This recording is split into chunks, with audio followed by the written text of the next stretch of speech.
Kumusta po kayo? Ito na naman si ako. Magtuturo na naman ako kung paano kayo magiging 3K yung para malaman nyo kung paano magiging 3K yung oras nyo. Kasi sa Pinas kasi regular or time is 1K lang.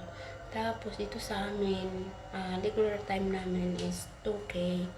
So, kung gusto nyo kung gusto nyo mag 3K yung oras nyo, kailangan nyo siyang mag-change ng coin at saka i-trade nyo siya.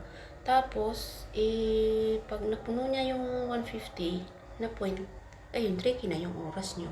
At saka, magtuturo rin ako kung paano magpasok sa agency na gusto nyong pasukan na agency.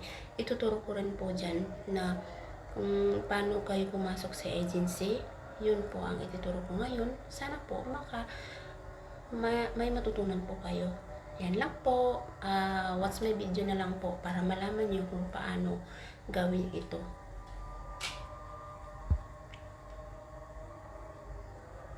A few moments later. Hello guys, ito na naman po ako. Magtuturo na naman po ako kung paano pumasok sa agency o kung paano magiging magiging 3K yung oras nyo.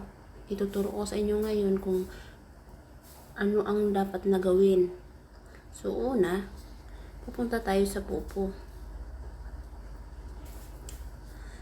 Since na gumawa ako ng bagong account ko at saka hindi naman na-verify, kaya ito na lang gagamitin ko sa tutorial kasi yung isa hindi ko kasi maano kasi main account ko yon.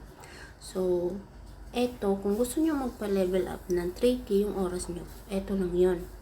So, punta tayo sa reward. So, click natin yung reward. So, ito yung lalabas. Ito yung lalabas. So, since naman kasi na hindi ako pwedeng makaka-live, so may ako 60 minutes na 1,000 lang kasi yung Philippines yung address ko. So, eto ang gawin nyo.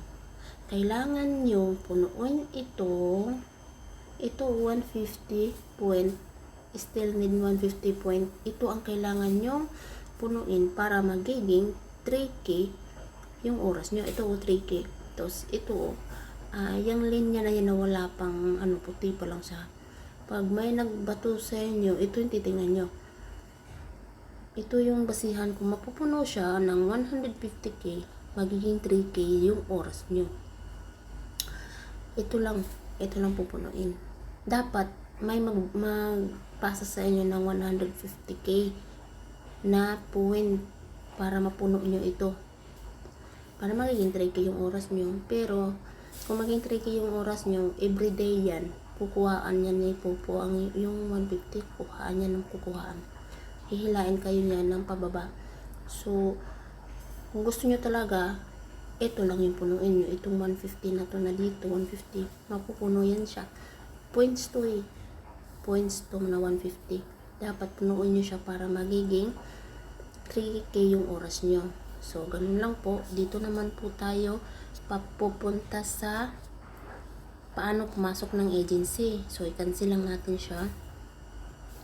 So, nakikita natin, swipe natin tayo pataas. So, nakikita nyo itong my agency. Itong my agency, click nyo yan siya. Pagka-click nyo sa kanyang ganyan, so, bubungad sa inyo ito. So, dito nyo itatype yung agency na gusto nyong pasukan. So, i-click natin yun siya. Tapos, naghahanap tayo dito ng agency. Kunwari yung sa atin.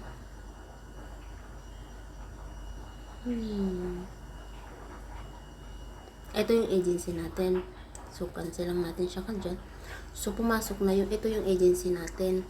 Number. So, i-submit nyo lang siyang ganon. Please enter agent ID. So, i-submit nyo lang siyang ganon. Confirm nyo siya. Ayan, basa-basahin ang mga yan, confirm nyo siya. Yun, congratulations, napasok ka na sa agency natin. Papasok ka na siya. So, pasok na ako dun sa agency natin. Ganun lang po kasimple ang pagpasok ng agency. Sana po makatulong itong tutorial ko lang ito kung paano siya papasok. Ayan.